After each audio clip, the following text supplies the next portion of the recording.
All right, good morning, everybody. Today's Wednesday, June 18th. I'm John Weigell with Mark Dent, and this is the Hustle Daily Show.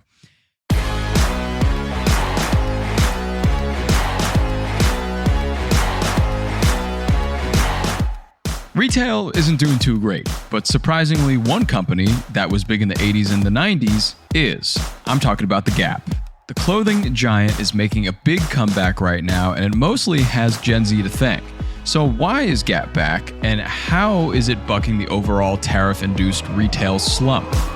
We'll get to that in a bit, but first, let's give you the news in business and tech.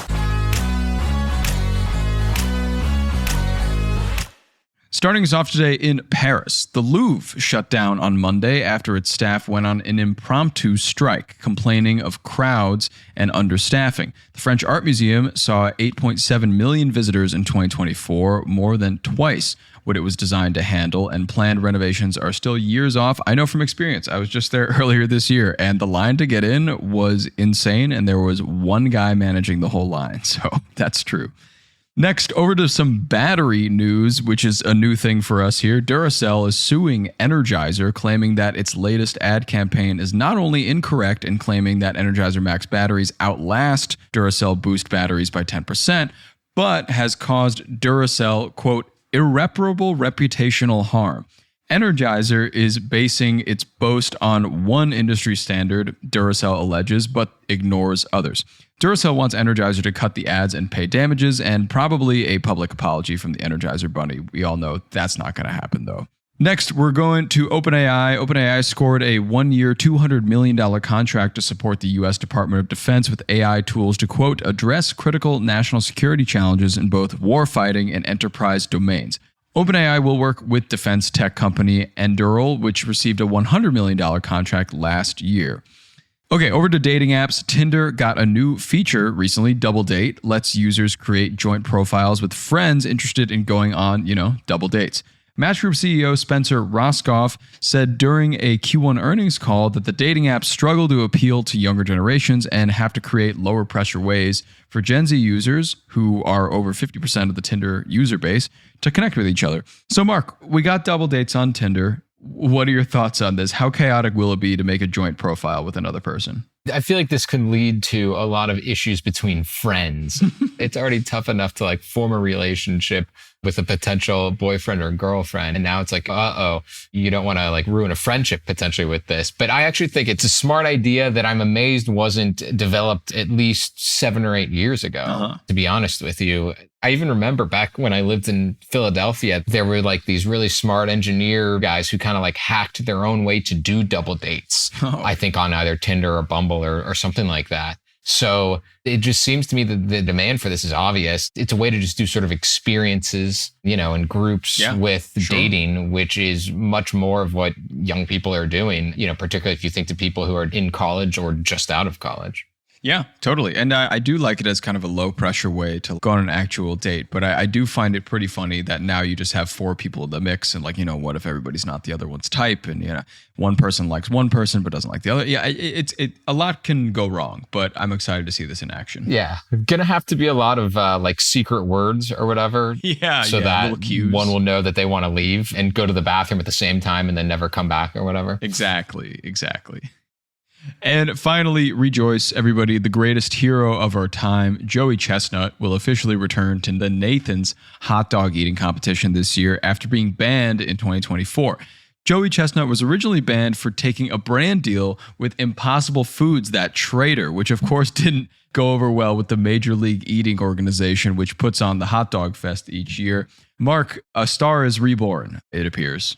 Yes, it's going to be great to have Joey Chestnut back. 4th of July just wasn't the same without him. It was absurd last year to learn that he was being pushed out over, working with a fake meat company. As CNN put it, he has kind of pledged his allegiance back to Nathan's. So I guess everything's okay now.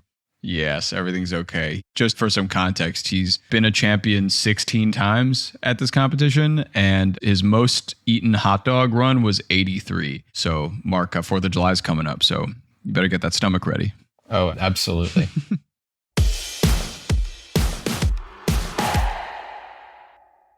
Okay, look. Side hustles fail when they consume all of your time. I mean, every single bit of it. The pros, though, work smarter with AI doing all the heavy lifting. To help you out, we just dropped the Side Hustle Accelerator database. You can search your exact problem for your side hustle, grab the perfect prompt, and get results. If you're struggling with marketing, content, and customer service, it's all solved in just seconds. This isn't just another tool, guys.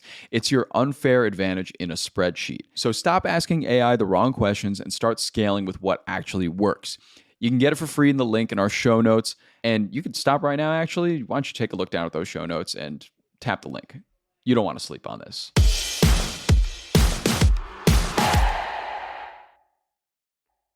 Okay, on to our main story today. We're talking about the Gap. The Gap is back in more or less terms. So, Mark, can we talk about the numbers here? How is Gap doing, and are they really doing that well?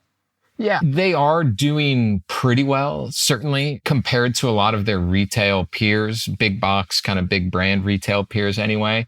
According to CNBC, Gap had 5% same-store sales growth for the first fiscal quarter of this year. Mm-hmm. And that is for Gap. Gap actually owns, Gap, but it also owns Old Navy, Athleta, and Banana Republic. Sales were up about 3% at Old Navy, and they were kind of flat or down at Athleta and Banana Republic. So not quite as good there, but it is still, especially when you think of just Gap and Old Navy, a pretty significant turnaround because across all of its brands, it closed around 2,000 stores. Gap was riding so high in the 90s, and then it just kind of, face planted for 20 years. Yeah. So this is definitely a bit of consistent good news for it that it hasn't seen in a while. Yeah, I mean, to your point, they were pretty down and out for a good 20 years there, and they're just kind of now getting their bearings back. So I'm interested to kind of track this turnaround because last time I looked up some news about Gap, they closed a bunch of stores over the last 10 years. They laid off thousands of employees in 2023, so pretty recently. So when did this kind of turnaround start for them?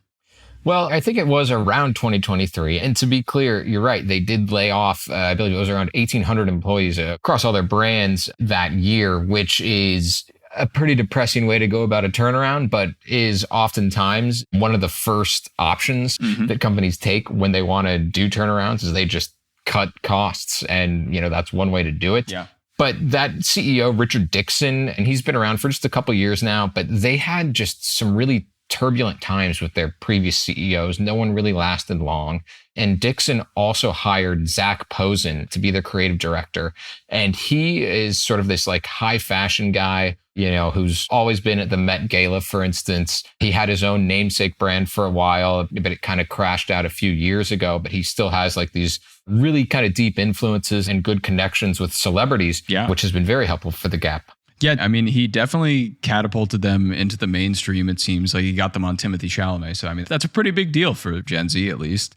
And his main focus, as I know, is on Old Navy, but he's kind of touched all the brands everywhere. But Gap and Old Navy are surprisingly, I would think Athleta and Banana Republic would be the best of the bunch, but it really looks like Gap and Old Navy, the brands that I don't think I've shopped in since 2003, are the ones that are really pulling ahead here. Yeah, Banana Republic has had just all kinds of issues. I think it's been a weird fit as it's sort of like in between like luxury and casual that I think just kind of exposed it to a lot of problems over the last decade. And then with Posen and everything he's done, CNN had a really good profile on him last fall. And, it suggested in there that, with these relationships with people like Chalamet, who you mentioned, Anne Hathaway, he has been able to kind of like create these viral type of moments, like Anne Hathaway, for instance, wearing Gap, and that have really resonated, I think, with younger buyers. And the word that CNN used in the article to describe those moments is like engineering those moments. And so I just wonder like how much of this sort of new Gap kind of love fest, how much of it is really going to feel authentic in another year or two? It's really hard to tell, right? Because it has been really getting a couple things happening for it in the moment. But man, it's a tough road. Gap, they had these nice same-store sales growth, but the stock for Gap is still down by about 20% over the last month. Yeah. Because on an earnings call, Gap's leadership said, look, tariffs are going to be bad for us.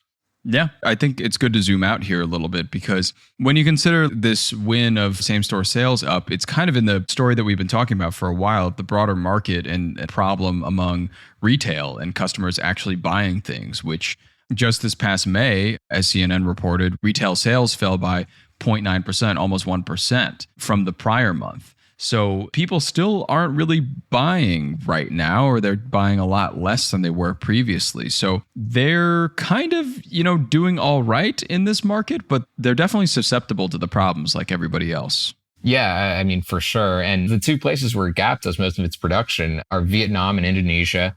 Not China, although it, certainly still has relationships with China, but those are countries that could face some tariffs. We don't know what's going to happen. It seems to change often. And they've switched some of their manufacturing of cotton domestically in preparation for the tariffs. But all this, makes the costs higher. And, every day or two, it seems like there's new news coming out about how consumer confidence is still not going in the right direction, even though some of these tariffs have been, either delayed or gotten rid of altogether. Mm-hmm. So there's just still so much uncertainty. However, I do think that Gap has had a good couple of years. Yeah. And for 20 years, it was tough for Gap to say that. So that's a plus for them.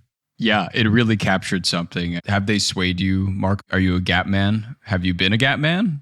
I think I last bought Gap clothing in the early 2010s, so about a decade ago, but I could be swayed back. I'll put it to you this way. When I'm in a mall, I shop all over. Yeah, I walk into almost every store, including the Gap. You sample everything. Yeah, exactly. I don't necessarily buy, but hey, maybe next time I'm in the mall, I'll walk past H&M to the Gap. We'll see. Yeah, that's good. I'll do the same.